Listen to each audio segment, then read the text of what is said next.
Estamos ao vivo pela TV Câmara e YouTube. Boa tarde a todos que acompanham mais uma oficina do Parlamento Jovem, uma iniciativa da Assembleia Legislativa de Minas Gerais por meio da Escola do Legislativo, realizada em parceria com diversas câmaras municipais mineiras. A cada ano, os jovens escolhem um tema de relevância social durante todo o período, desenvolvem atividades para ampliar o conhecimento e integrar-se.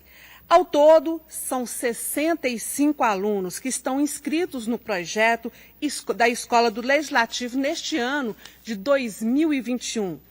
Por causa da pandemia, as oficinas estão sendo realizadas de forma remota, o que não impede, é claro, a participação de todos que podem enviar comentários e perguntas pelo chat, e os alunos também podem enviar perguntas e comentários pelo grupo do WhatsApp criado para a interação de todos. Vamos lembrar aqui os assuntos já discutidos no Parlamento Jovem? Aprendemos um pouco sobre a história da política, os três poderes, o papel do vereador, do prefeito. Aprendemos sobre os sistemas de governo, a história do voto, a importância dos movimentos sociais e a participação do jovem na política.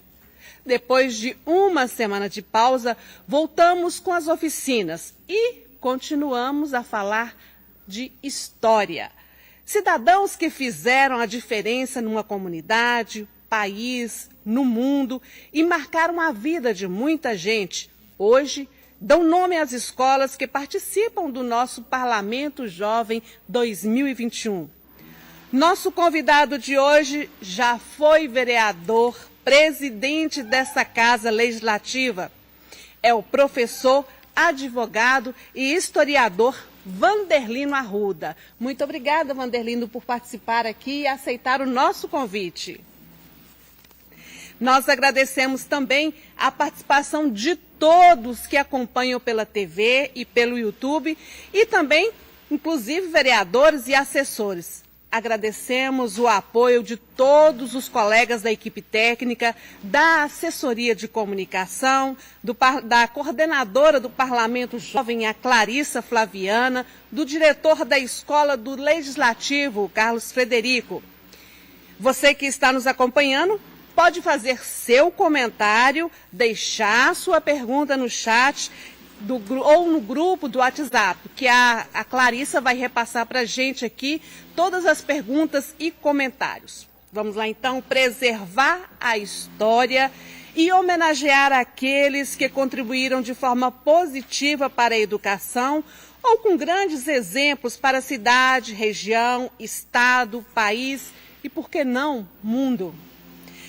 Como forma de valorizar essas personalidades, cada unidade escolar tem o seu patrono, como professores, educadores, compositores, poetas, entre outros, que permanecem vivos na memória de cada um. Vanderlino, mais uma vez nós agradecemos a sua participação. Talvez o aluno esteja perguntando para que saber de pessoas que já se foram. E em que isso vai me ajudar? Em que isso vai contribuir para a minha vida? Bom, muita gente pode pensar que a cidade, o estado, o país constituem de coisas, de casas, fazendas, ruas, avenidas. Em parte, isso é verdade. Mas o que constitui realmente um povo é a sua cultura, a sua história, principalmente as pessoas que nasceram, viveram e estão até sepultadas no território. Elas é que fizeram realmente essa cidade. Há coisas incríveis que, se nós não estudarmos a história, seria impossível de ter uma ideia. Quando o Lopes de Carvalho doou o terreno para a construção da matriz de Montes Claros, isso há 3 séculos, O terreno que ele doou para construir a igreja da Matriz, a igrejinha, era da Praça Doutor Chaves, da Praça da Matriz hoje, até o Córrego das Melancias, que é a Avenida Antônio Lafetá Ribeiro.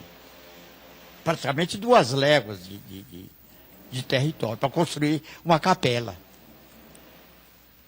Quando saiu publicado o decreto da doação desse terreno no jornal de um dia, e no jornal do dia seguinte havia outro decreto, a igreja concedendo a ele, Lopes de Carvalho, o direito de ser sepultado ao lado do altar da igreja que ia ser construída ainda.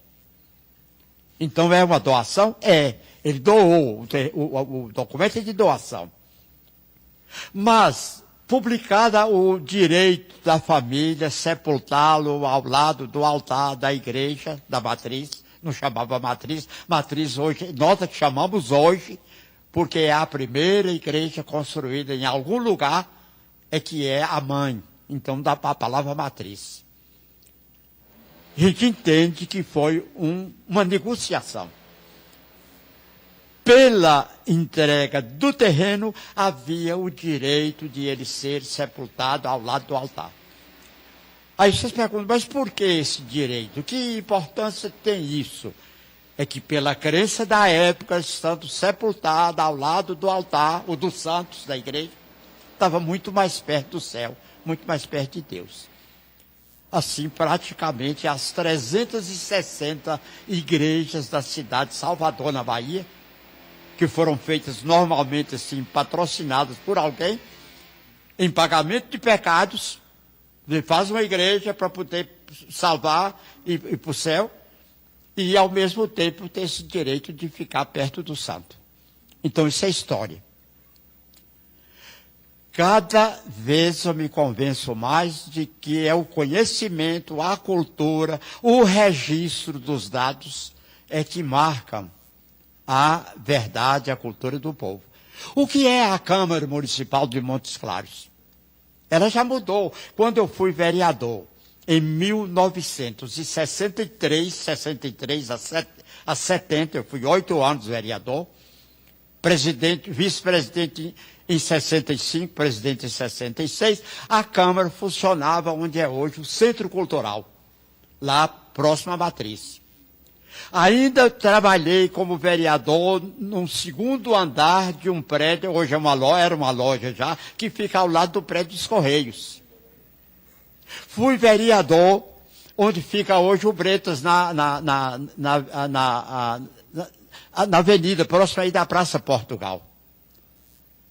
Então a Câmara mudou de lugar, depois ela funcionou em cima do Cine Montes Claros, na rua Governador Valadares, próximo à rua Carlos Gomes. Até que ela passou para o prédio da prefeitura, até hoje a prefeitura lá, que ainda tem funcionamento da Câmara lá. Então está vendo, para descrever a história da Câmara, teria que mudar de endereço 6 vezes ao todo. E aqui nesse prédio moderno e novo, muito bom. Então o que é a Câmara Municipal? São os vereadores. Aqueles que dirigiram, que presidiram, aqueles que foram líderes, os seus funcionários. Eu fui do tempo em que a Câmara tinha apenas 3 funcionários, e mais a moça do café e da limpeza. Um administrava tudo, o outro datilografava, ainda é na máquina de escrever, e o outro dava recado, levava e buscava correspondência. Então está vendo aí como é que é. Mas seja como seja, em qualquer época, a história da Câmara está nas pessoas que trabalharam, que viveram nela, que viveram por ela, que tudo fizeram para que ela representasse bem o povo. Então é muito interessante isso para um parlamento jovem, para que vocês tenham consciência de que o trabalho, o esforço que a pessoa é e o que ela faz é que realmente representam o valor histórico. E nós estamos deficientes nisso. Há pouco tempo me foi pedido um currículo de Antônio Lafetar Rebelo, Toninho Rebelo, que foi um dos grandes prefeitos da história de Montes Claros, da história. Não é do século, não é da agora não, da história. E não existia um currículo de Toninho Rebelo. Eu tive que pegar um livro de Ivana Rebelo e de Joyce Silveira, resumir o livro e construir o currículo de Toninho. Vocês estão vendo como é que é. É difícil. Peça aos vereadores da Câmara agora um currículo, possivelmente nem eles tenham. Eles já sabem a vida deles. Então é preciso que construa a história das pessoas. Do que elas são, do que elas estudaram, da liderança delas, do que elas fizeram, da sua família, do seu meio social. Ninguém vive isolado. A verdade é que nós vivemos em comunidade.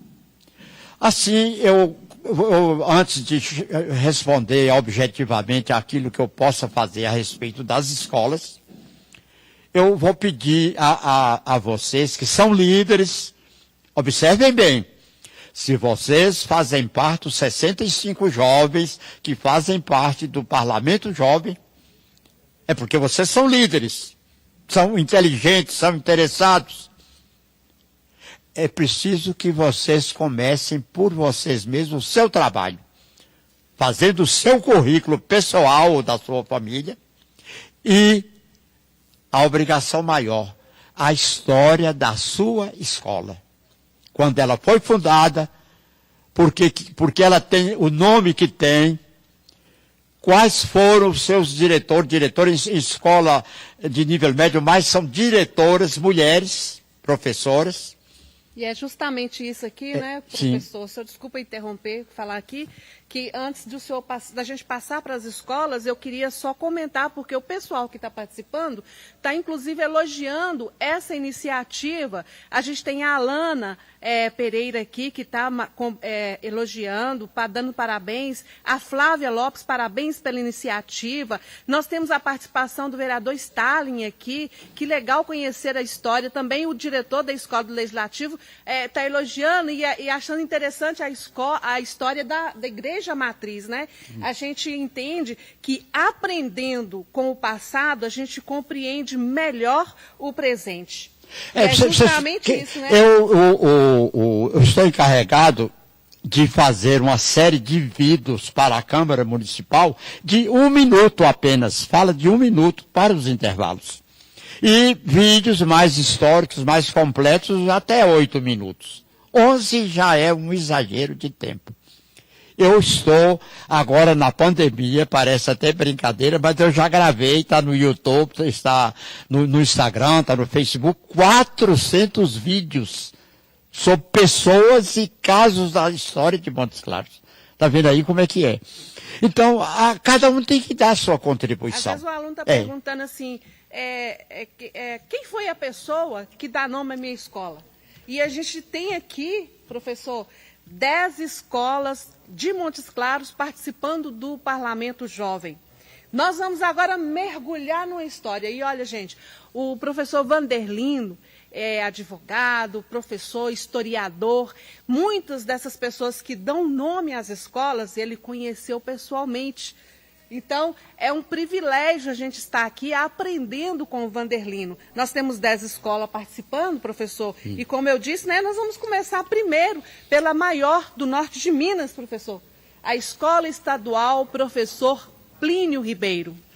Professor Plínio Ribeiro. Ela é a escola mais antiga de Montes Claros, a mais tradicional, que funcionou sempre na Rua Coronel Celestino, que é hoje o Corredor Cultural. É o Sobradão, que está o Museu Regional. Lá é que era a escola normal. Eu comecei a trabalhar como professor aos 19 anos de idade lá, ensinando inglês e português. Aquele prédio antigo. Eu ainda tenho aluno mais velho do que eu. Eu estou completando 87 e tenho um aluno vivo que é 1 mês mais velho do que eu. Mais ou menos como o prefeito Humberto Souto, que é 3 meses mais velho do que eu. Eu sou novo para Humberto. Ele já completou 87 e eu ainda vou completar. Aí, quando ela, ainda no Sobradão, ela recebeu o nome de Plínio Ribeiro.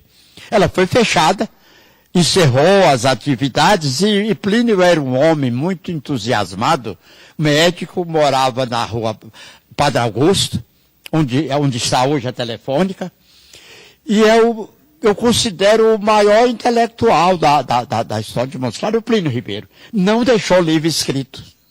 Deixou um poema, por sinal, muito bom, mas o Plínio era um interessante. Quem admira Darcy Ribeiro é sobrinho de Plínio.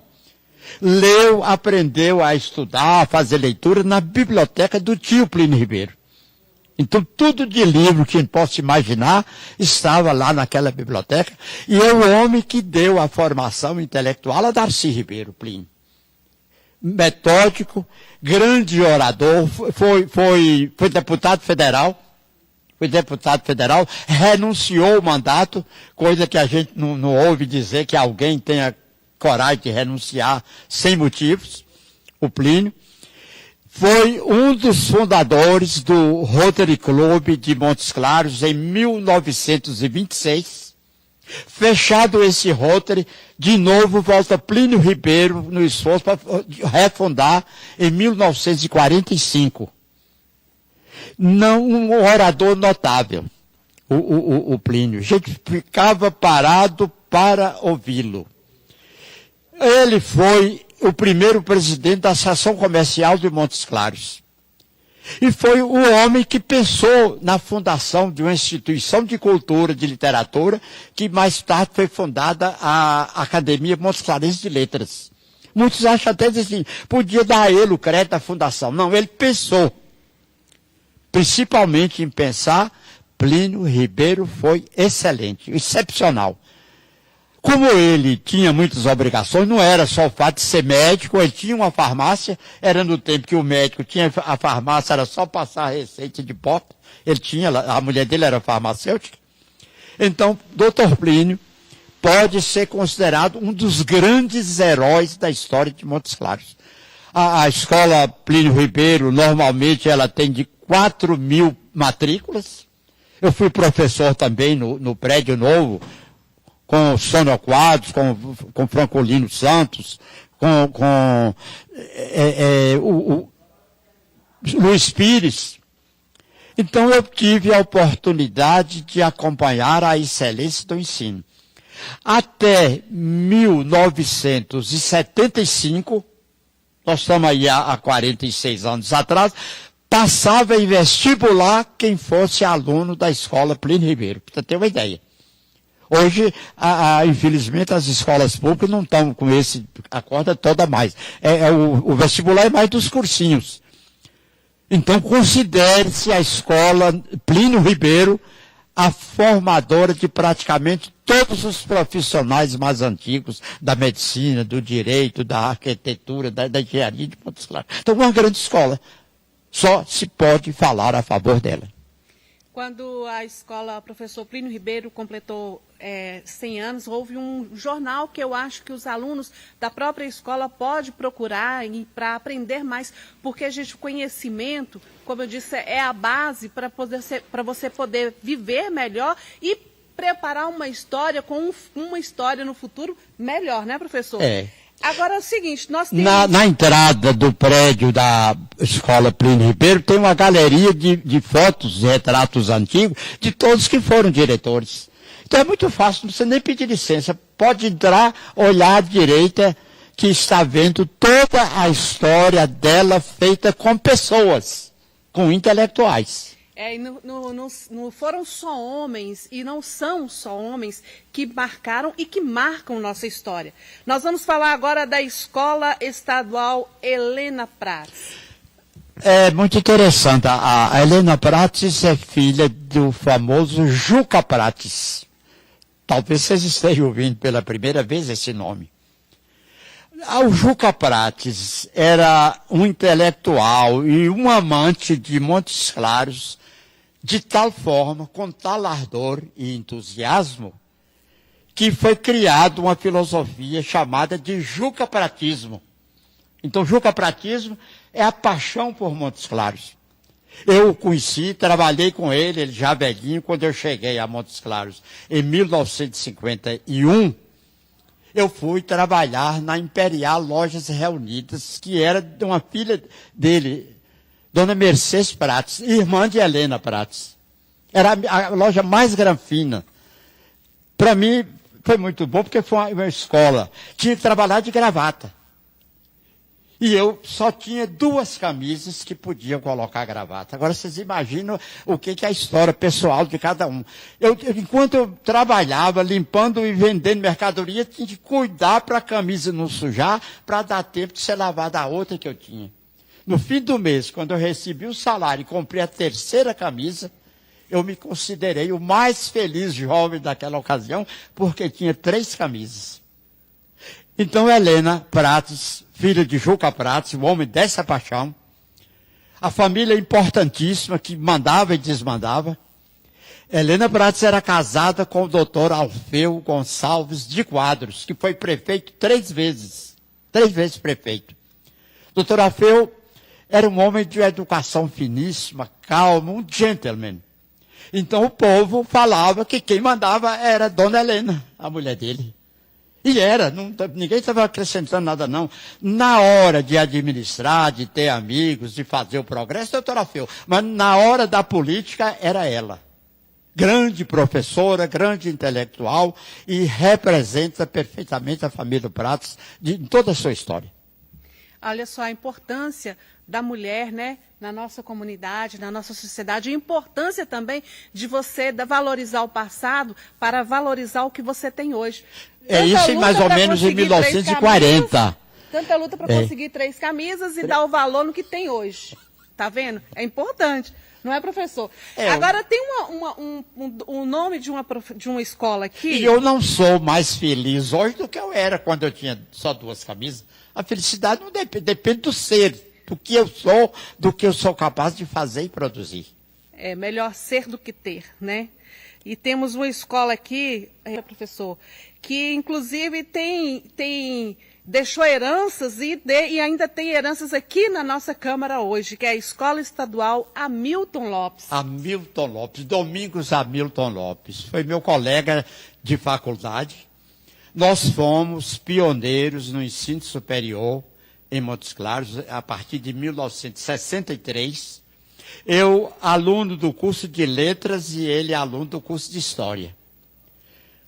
Companheiro nosso, altão, era o mais alto de todos os alunos, ele devia ter 1,80 m ou mais, Hamilton Lopes. É o pai dele, você está falando da vereadora Maria Helena Lopes. Casado com Sônia Quadros, está aí a ligação. Sônia Quadros é filha de Alfeu e de Helena Prates. Está vendo o quadro dela? Acaba ligando a importância séria à história. O Hamilton já era entusiasmado desde jovem. Eu brincava muito, quando tinha uma reunião, ele levantava a mão, pedindo a palavra, às vezes demorava a ser concedida por algum motivo, e aí é que ele ia pensar o que ele ia falar. Ele quer falar, a palavra é para ser minha. O que eu vou falar é problema meu, isso aqui passava naturalmente a consciência dele. E normalmente falava muito bem, porque é muito conhecido. Hamilton é irmão do padre João Lopes, que também já está na sua aposentadoria, um grande sacerdote. Então aí a família já é dos fundadores de Montes Claros. Está vendo aí o Lopes de Carvalho. Então as coisas andam e se encaminham, e essa liderança ela é como se fosse um novelo, uma linha, que vai seguindo, uma linha telefônica de eletricidade. O exemplo, ó.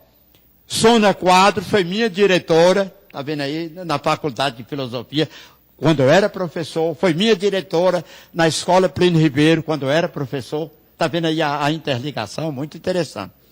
Então, a dona Helena tem toda uma história, e eu acho interessantíssimo que pudesse ser levantada uma biografia completa dela, se a escola não tiver, porque é muito importante, tanto para os arquivos da Câmara Municipal, como do Instituto Histórico e Geográfico de Montes Claros. Nós temos aqui a participação de várias pessoas, aqui inclusive o presidente da Câmara de Vereadores está aqui dando os parabéns para o professor doutor Vanderlino Arruda. Meu abraço para Claudinha. E parabéns também à Escola do Legislativo pela iniciativa. Temos a Karen Emanuele aqui. A Karen Emanuele está frisando aqui sobre a escola dela, a Escola Estadual Professora Marilda de Oliveira.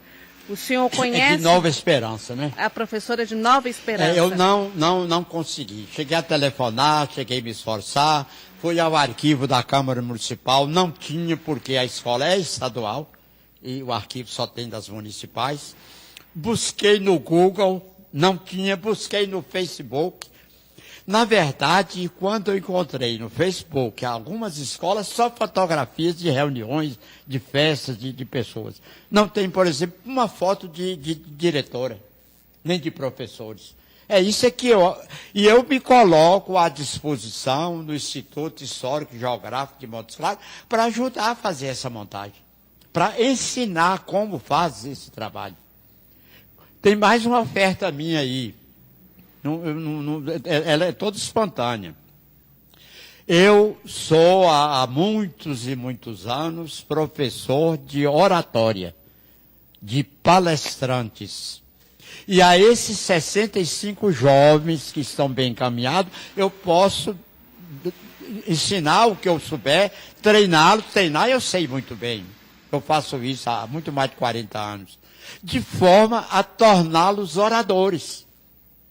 Quem sabe não seria muito bom para a vida deles um treinamento nesse sentido. De graça, não vou cobrar nada.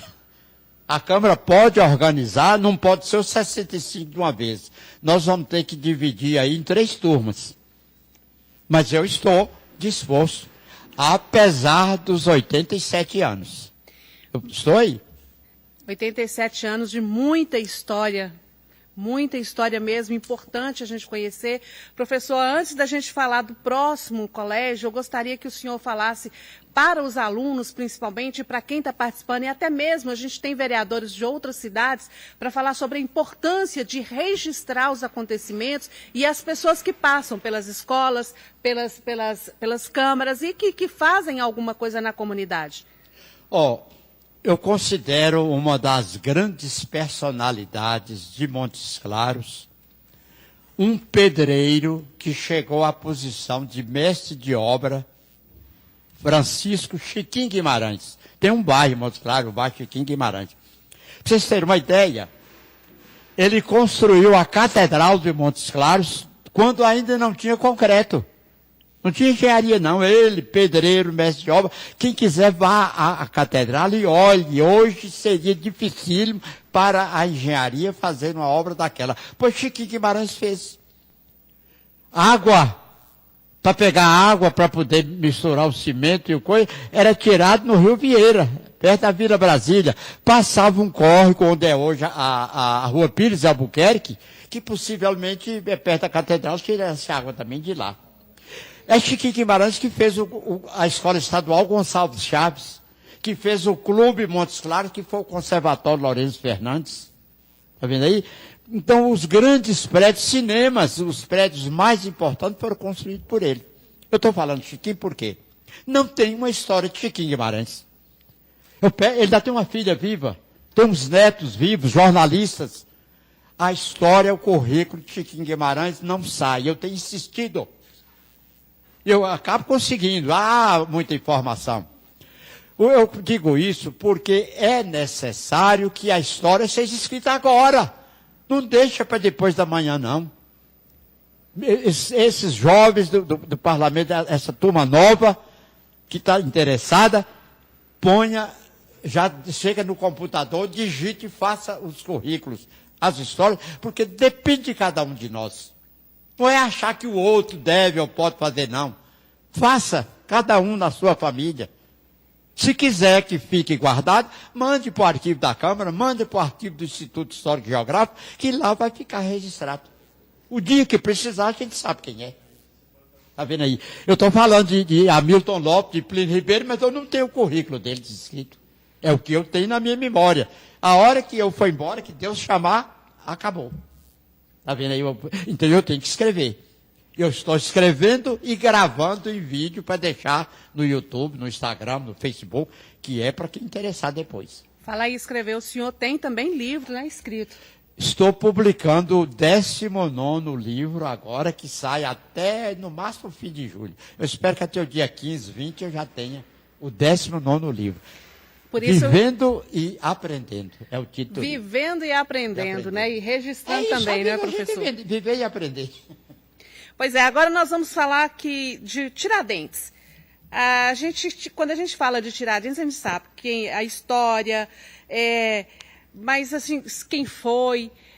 Mas você sabe por que o Colégio Militar tem o nome Tiradentes? Você sabe qual é o nome todo do Tiradentes?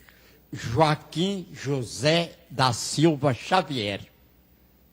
Era da polícia, era soldado, alferes, trabalhava na região de Vila Rica até próximo ao Rio de Janeiro, e um soldado que andava a cavalo.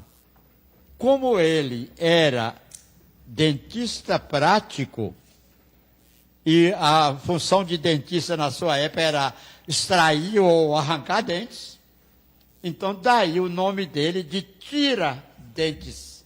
É um tirador de dente. Quer dizer, além da sua função de alferes na força pública da época. E o Brasil, dominado com mão de ferro pelo governo português, acabou criando uma série de líderes chefiadas por Tomás Antônio Gonzaga, que era um dos mais brilhantes juristas, alguns padres, alguns coronéis também da força pública brasileiros, para que pudesse conseguir a independência do Brasil. Então, o que eles trabalharam foi no sentido de desligar o Brasil de Portugal, e o Brasil tem uma administração própria, sua, com constituição sua. Por exemplo, Tomás Antônio Gonzaga chegou a escrever a Constituição brasileira, do que seria a República Brasileira. O Tiradentes não era a palavra confidência mineira, quer dizer aquele que quebrou o segredo. Eles estavam trabalhando em segredo, reunindo secretamente. Menos Tiradentes, que viajava e deixando que as ideias passassem para o povo, para conseguir adeptos nas suas andanças que pudessem defender essa liberdade brasileira. Então, todo esse movimento foi feito dentro da ordem maçônica, da maçonaria. Todos os nomes de inconfidentes, Cláudio Mandela da Costa, Tomás Antônio Gonzaga, Joaquim José da Silva Xavier, todos eram da maçonaria. Então, o assunto tratado na maçonaria não sai. É interno. Como pode dizer, é secreto. Até hoje, não foi 1792, não, 1789 que eles estavam. Então, o que o governo português fez?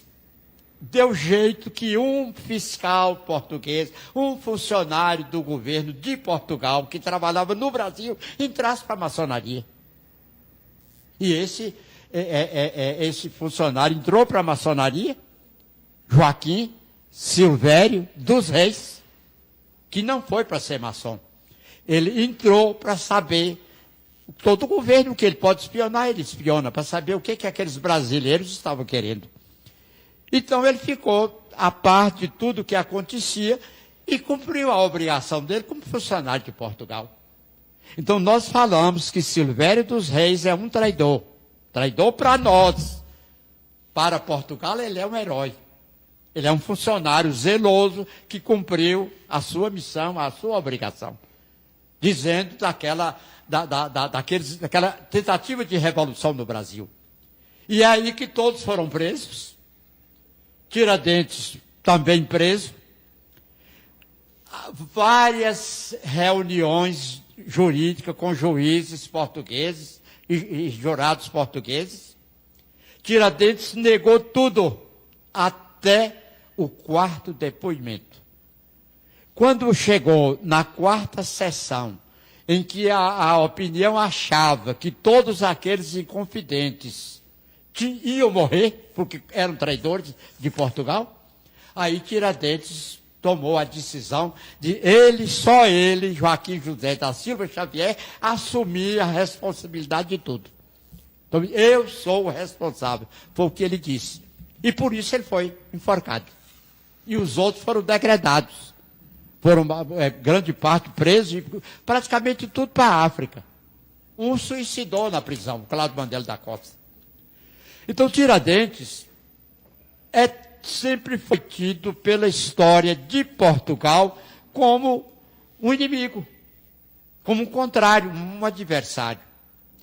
Em 1905, João Pinheiro, governador de Minas Gerais, pai do que também foi governador Israel Pinheiro, fundou em Belo Horizonte o Instituto Histórico e Geográfico de Minas Gerais. Eu sou sócio de Minas Gerais. Finalidade, objetivo principal, levantar minuciosamente a vida e a atividade de Tiradentes e ao ponto de chegar a colocá-lo como o grande herói da política brasileira. Ele hoje é o líder absoluto da brasilidade. É o patrono da Polícia Militar de Minas Gerais. Como ele era militar, soldado, é o patrono da Polícia Militar de Minas Gerais. E não tem ninguém nesse Brasil que não tenha o Tiradentes como a autoridade maior. O homem que deu a própria vida pela liberdade da pátria. Está vendo aí? Então, a Polícia Militar, onde ela tiver escola, Belo Horizonte, qualquer cidade, Juiz de Fora, Uberlândia, Uberaba, onde for, Espinosa, ou São João do Paraíso, que é minha terra, o colégio tem que chamar Tiradentes. Tá vendo? Então não é só o de Montes Claros, não. E com uma vantagem, com disciplina. Tem horário, tem disciplina, tem estudo, não tem moleza. Nunca teve moleza para estudante dos colégios Tiradentes de qualquer parte. É sempre a obrigação de estudar e dar conta do seu recado. Então o nome melhor que podia dar era Tiradentes, que é José Joaquim da Silva Xavier. História muito importante para a gente. Professor, a gente tem aqui a participação de várias pessoas no chat aqui, inclusive o vereador Rodrigo Cadeirante. Ele está dando os parabéns ao Vanderlino Arruda e à Escola Legislativo. Quero participar do curso de oratória ministrada pelo professor Vanderlino Arruda. Outra pergunta aqui, o senhor estaria disposto a fazer palestras nas escolas? Estou. A hora que precisar, pode me chamar, que eu dou meu jeito e estarei lá no horário. O Carlos Frederico Souza é o diretor da escola do Legislativo, participando aqui ativamente com a gente. Ele está, inclusive, elogiando, impressionado com o senhor, Vanderlino, e gostaria de saber o que o senhor acha da participação do jovem na política. Eu acho que o Parlamento Jovem, essa escola legislativa, já é uma preparação para a política. A política estudantil no Grêmio da escola, porque eu sou do tempo que a gente lia em voz alta na escola, que tinha Grêmio. Esse treinamento que vocês estão fazendo, eu fiz quando eu tinha 14, 15 anos. No Instituto Norte-Mineiro de Educação, discutia política, leis, discutia tudo na escola. Todo sábado eram 2 ou 3 horas de treinamento dos jovens. Eu acho que a gente tem que aprender de pequeno. Então está na hora. Eu acho que o curso de oratória vai ajudar muito, vai dar chaves de como fazer, treinamento, vai haver uma desinibição total, isso eu consigo fazer. Eu pego um tímido e transformo num até falador demais. Precisa até pedir para parar. Então, tem que esforçar e tem que aprender a fazer política com honestidade. Porque nós estamos vendo aí que confusão está lá em cima, em Brasília. Professor, nós temos a Flávia Lopes. Senhor Vanderlino, estou encantada com as histórias. Obrigada por compartilhar conhecimento. E a importância de compartilhar conhecimento, né, professor? Muito. É como eu disse no início, a gente não vive isoladamente. Nós vivemos em comunidade, vivemos em grupo. Então, nós somos... Há um pensamento de um filósofo espanhol, Ortega y Gasset, que diz assim: eu sou eu e as minhas circunstâncias. Então, pergunta assim: quais são as minhas circunstâncias? Na família, na vizinhança, na escola, na rua. Para dar uma ideia, onde eu estou aqui como professor, como palestrante, como ex-vereador. Mas até antes de eu entrar daqui, eu era motorista, estava no meu carro, dirigindo, está vendo aí? Se eu tivesse vindo a pé, eu era pedestre. De motocicleta, eu era motoqueiro, ou ciclista. Quando eu estou no supermercado, eu sou um freguês. Quando eu estou no hospital, eu sou um paciente. Está vendo aí? A mãe é que manda na casa, ela é mãe, mas quando a mãe dela está, ela é filha. Então, nós dependemos da circunstância. E nós temos que aprender a viver em cada uma delas. Sempre tentando aprender e ensinar, se possível. Porque você só pode ensinar quando alguém quer aprender. Não dá para ensinar para quem não quer aprender. Então, querer aprender, tanto que meu livro, que eu fiz a capa hoje, a Dayana fez lá na Gráfica Milênio, é Vivendo e Aprendendo. A minha escola foi Montes Claros. Inclusive, professor, a participação dos alunos no Parlamento Jovem é feita voluntariamente. Ninguém é obrigado ou encaminhado, é quem quer participar. Um motivo a mais para a gente valorizar vocês que estão participando aí com a gente, né? Professor, eu gostaria de pedir para o senhor falar das escolas aqui em Montes Claros. Alguma? Porque há anos a gente desenvolve esse trabalho do parlamento, várias escolas já participaram aqui representando o Parlamento Jovem. Alguma escola que o senhor tem como destaque na nossa cidade, além da escola professor Plínio Ribeiro? Há umas coisas muito interessantes. Eu fui professor na escola Plínio Ribeiro de vários alunos que hoje são importantes jornalistas. O Berguinho Wittenberg, o Alberto Sena Batista, o Fernando Zuba, o Jorginho Júnior, que nos deixou há pouco tempo. O Brandãozinho, que mora em Belo Horizonte, todos são meus alunos. O Paulo, da rádio, o Paulo Narciso, foi meu aluno. Citar nome é difícil, que a gente esquece de um ou outro. Mas eu os incentivava a saber escrever e a fazer a notícia com objetividade. A criar, afinal de contas, a forma de divulgar.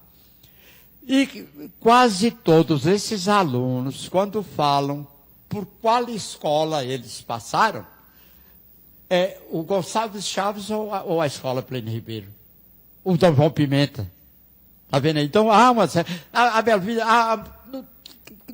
não é difícil dizer qual é a escola que destaca, porque cada uma tem o seu valor, é do seu bairro, da sua comunidade, do seu grupo, dependendo da sua direção e dos seus professores.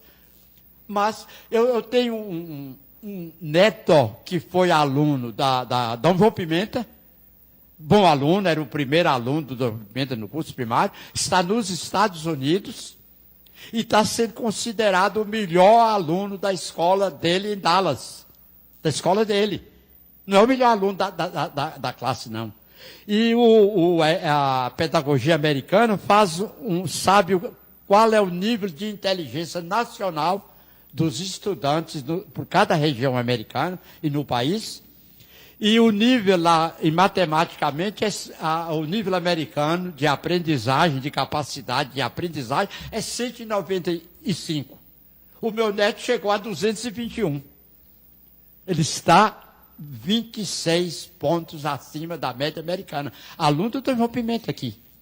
Isso não é só recado, não. Eu tenho a documentação da escola, da estatística, dizendo isso. Mas tudo isso é porque ele também tem base, né? E é isso que os alunos devem procurar, criar base, ter base para poder se preparar para o futuro.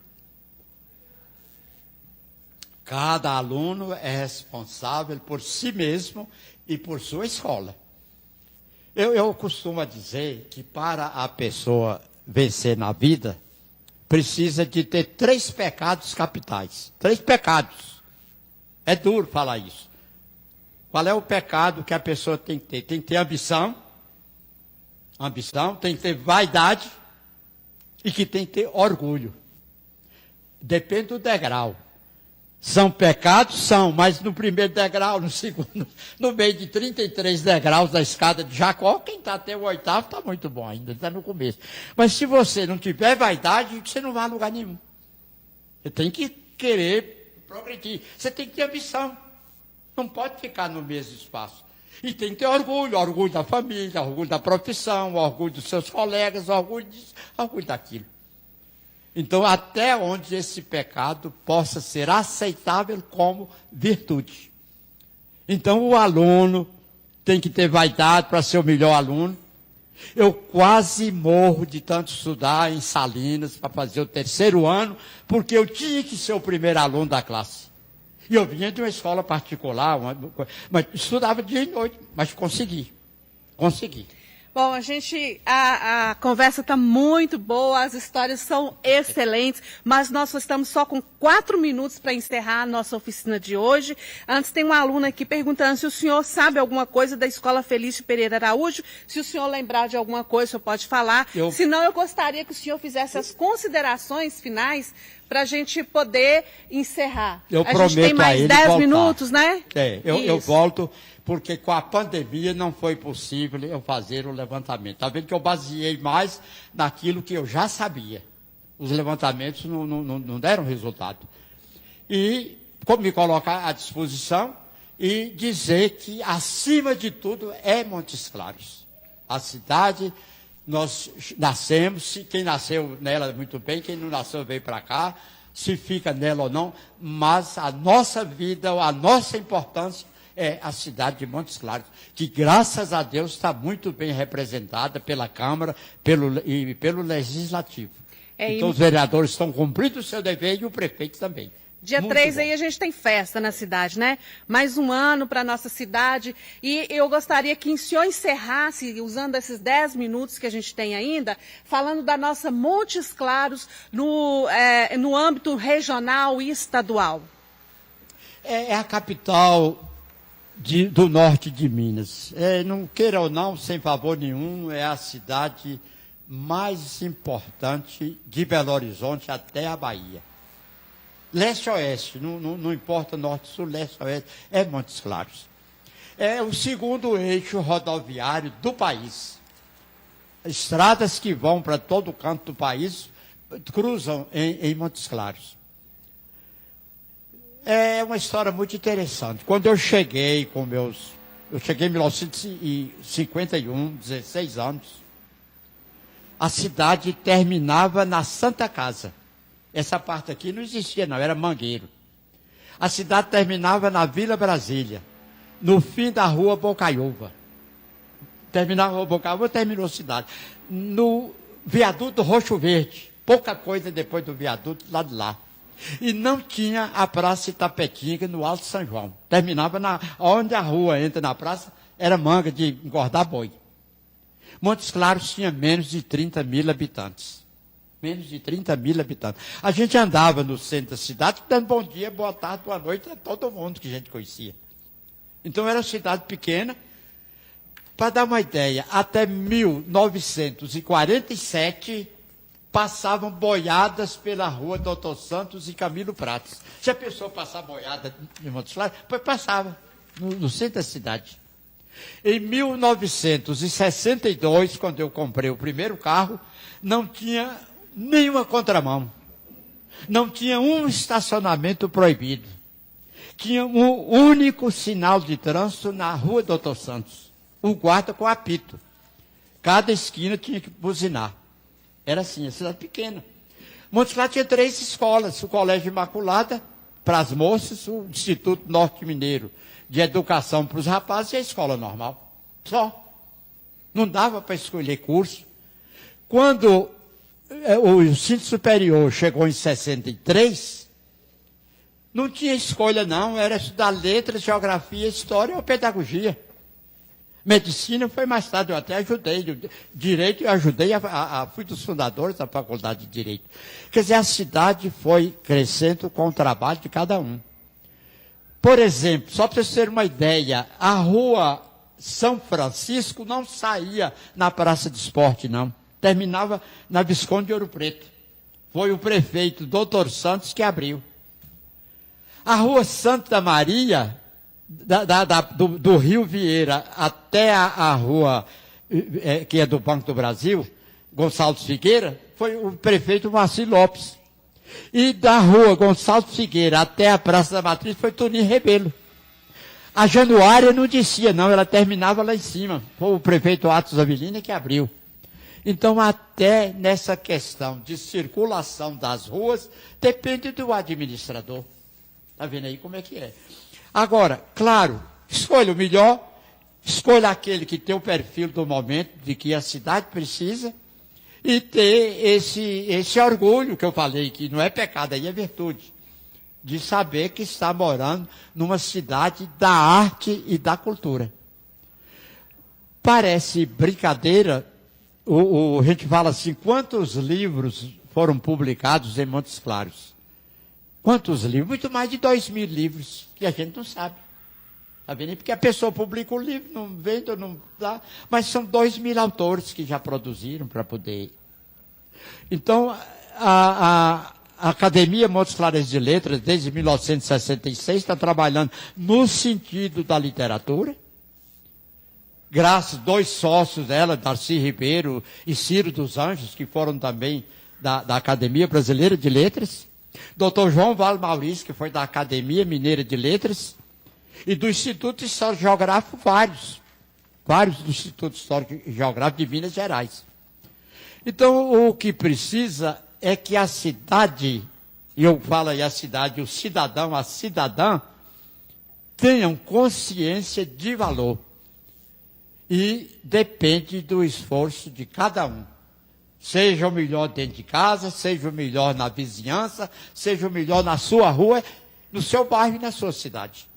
Cada um cumprindo o seu dever, nós estamos construindo e fazendo história.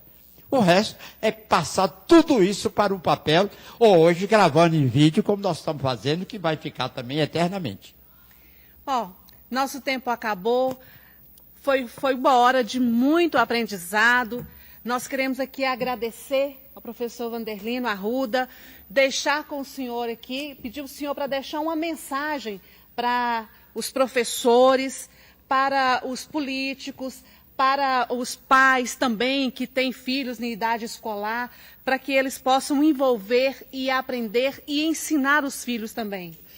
Para os professores, eu citaria 3 personalidades do mundo grego, 4 séculos antes de Cristo, Sócrates, Platão e Aristóteles, cada um professor do outro. Então, toda a grandiosidade da Grécia parte desses intelectuais que sabiam ensinar. A palavra academia vem exatamente do Jardim de Academos, que é onde Platão dava aula. A grande mudança da história é o Renascimento, são as artes e a literatura. Eu tenho como meu maior herói, embora não seja do meu grupo religioso, Martinho Lutero. Porque preso numa cadeia da Alemanha, no subterrâneo, traduziu a Bíblia para a língua alemã. E permitiu que essa Bíblia chegasse a todas as pessoas de todas as línguas do mundo. Então, é preciso fazer. O político, o político tem que ser... A palavra política é positiva, quer dizer, a arte de bem administrar. Ele tem que sentir a causa pública, não é o seu interesse pessoal. Claro, todo mundo tem que defender o seu até certo ponto, mas que a causa seja pública. E o pai de família e a mãe não deixar para as escolas fazer a educação dos seus filhos. A educação dos filhos cabe ao pai e à mãe. A escola complementa, a escola ajusta. Mas mãe é mãe, pai é pai. Cabe a eles ensinar os seus filhos. Bom, nós agradecemos aqui a ilustre presença do Vanderlino Arruda. Muito obrigada por contribuir grandemente aqui com o Parlamento Jovem. Na semana que vem, última oficina antes do recesso, nós vamos falar sobre educação, mas uma educação interessante. Vamos falar sobre fake news e crimes na internet. O cuidado que você deve ter com o seu próximo, e mesmo estando lá atrás das telinhas, né, da tela. E eu agradeço. Quarta-feira que vem, às 15h, eu espero você aqui na oficina do Parlamento Jovem. Professor, muito obrigada. Obrigada e boa tarde para o senhor. Até a próxima, então.